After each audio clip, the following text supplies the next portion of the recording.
আহাৰ মাহত আপোনালোকে পথাৰত ৰোৱা ৰুই ইতিমধ্যে কেইবাবিঘাও আপোনালোকে ৰুলে কি অনুভৱ আৰু কি আহ্বান জনাব নৱপ্ৰজন্মক খেতি পথাৰৰ সম্পৰ্কে? ভাল লাগিছে আৰু আজি আপোনালোকৰ চিনেমাটো আমি সকলোৱে মানে আমি ধন্যবাদ জনাইছোঁ। আমি আহাৰৰ পথাৰত আমি আজি খেতি কৰিছোঁ, খেতি কৰি ভাল লাগিছে। আমি পুৱাৰ পৰা গধূলিলৈকে পথাৰত থাকি ভাল পাওঁ, কাৰণ আমি সদায় মাটিক খিয়াল কৰোঁ আৰু সেই খিয়াল কৰি মানে আজি আমাৰ পৰম্পৰা পূৰ্বজন্মৰ পৰা আমি কৃষকসকলে আমাৰ খেতি কৰি আহিছে। আমাৰ দেউতাই এজন যথেষ্ট ভাল কৃষক আছিল, তেখেতক এনেও গোটেই মানুহে চিনি পায় অঞ্চলৰ, গতিকে তেখেতৰ নিচিনা আমি কৃষকৰ হৈ আমি এই অঞ্চলত খেতি কৰি আছোঁ। এতিয়ালৈকে আমি প্ৰায় আজি 33 বিঘাৰ ওপৰত আমি ৰুই আছোঁ আৰু যথেষ্টখিনি ৰুবলৈ আছে। কিমান বিঘা খেতি কৰে আপোনালোকে? আমাৰ ইয়াত প্ৰায় 100ৰ ওপৰত হ'ব আৰু মুঠতে এইবছৰ আমাৰ প্ৰায় 150 ওপৰত হ'ব। যিহেতু আপুনি বৰ্তমান ট্ৰেক্টৰ চলাই আছে, গৰু নাইকিয়া হ'ল, কি ক'ব এই ক্ষেত্ৰত? গৰু মানে বিশেষকৈ গৰু নোহোৱা কাৰণটো হ'লে আজি যান্ত্ৰিক যুগত বৰ্তমান যিটো দিন আহিছে, সেই যুগত আজিকালি প্ৰায় মেচিনৰ ওপৰত প্ৰায় ভৰসা কৰিছে আৰু গৰু প্ৰতি পুহিবলৈও মানে মানুহৰ স্থল নাইকিয়া হৈ গৈছে। যিহেতু যিবোৰ খেতি পথাৰ আছে, সেই খেতি পথাৰবিলাক মানুহৰ প্ৰায় মানে কোনোবাই ক'ৰবাত এডোখৰ ৰুই দিয়াৰ লগে লগে কাৰোবাৰ ৰাস্তা মৰি যায়। গতিকেলৈ খেতি মানে গৰুৰ কাৰণে গৰুলৈ বহুত দেৰি হয়। গতিকে মেচিনৰ দ্বাৰা যদি কৰা হয় তেতিয়াহ'লে খেতিবিলাক সোনকালে হয়।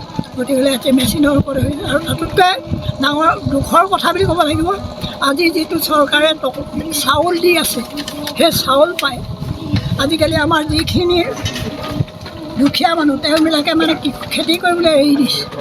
গতিকেলৈ তেওঁবিলাকৰ নিজৰ মাটিবিলাক কোনোবাই কাৰোবাৰ 4 বিঘা মাটি আছে, ঘৰত 2টা ল'ৰা আছে, তথাপিও তেওঁবিলাকে খেতি নকৰি কাৰোবাক আধি লৈ দিছে, কাৰোবাৰ মাটি চন পৰি আছে। গতিকেলৈ তেনেকুৱা পৰিস্থিতিটো আজি আমি হাৰ মনা নাই। আমি কৃষকৰ যিটো পৃথিৱী খেতি পথাৰত আমি কৰি আছোঁ, আমি পৃথিৱীক খিয়াল কৰিছোঁ, মানুহক খিয়াল কৰা নাই। গতিকেলৈ আমি কৃষক হিচাপে আমাৰ যিখিনি দায়িত্ববোধ আছে আমি সেইখিনি কৰি গৈছোঁ আৰু এইখিনি কৰি মেলি আমি যথেষ্ট স্বাৱলম্বী হ'ব পাৰিছোঁ। আজি আমাৰ লগতে আমি যথেষ্ট বহুকেইটা পৰিয়ালক আমি সংস্থাপন দিব পাৰিছোঁ। এইটো আমাৰ ভাল লাগিছে আৰু যদি দুখীয়া কৃষকসকলৰ লগতে আমি সদায় থাকোঁ। আমি আমাৰ যিসকল বন্ধু বান্ধৱ আছে তেওঁবিলাককো আমি কওঁ আপোনালোকে খেতি কৰক, খেতিৰ যোগেদি আমি যথেষ্টখিনি উপকৃত হ'ম। আৰু বৰ্তমান এতিয়া চৰকাৰে যথেষ্ট ধানৰ মূল্য মানে বৃদ্ধি কৰি দিছে।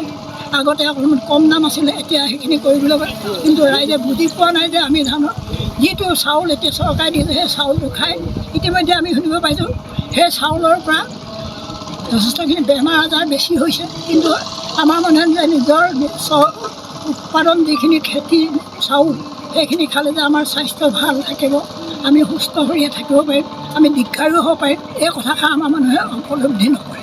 গতিকেলৈ আমি প্ৰত্যেককে আহ্বান জনাইছোঁ, আপোনালোকে প্ৰত্যেকে আপোনালোকৰ যি এডোখৰ মাটি আছে আপোনালোকে খেতি কৰক। আপোনালোকে ধৈৰ্য সহকাৰে খেতি নিয়ম নীতি মানুহ খেতি কৰি গ'লে আপোনালোকে যথেষ্ট উপকৃত হ'ব বুলি ভাবোঁ। আৰু এইখিনি অনুভৱ মানে এটা আশা,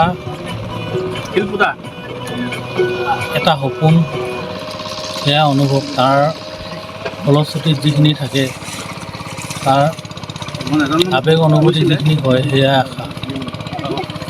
আশা বুলি বেলেগ বস্তু নাই। তাত প্ৰত্যাশাৰ মাজত আশা কৰা থাকে।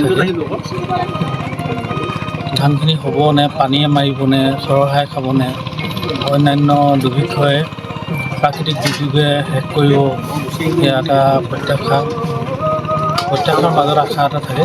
গতিকে তাৰ মাজতে আমাৰ জীৱন, আমি চহা খেতি হ'ব, তাৰ মাজতে আমাৰ জীৱন।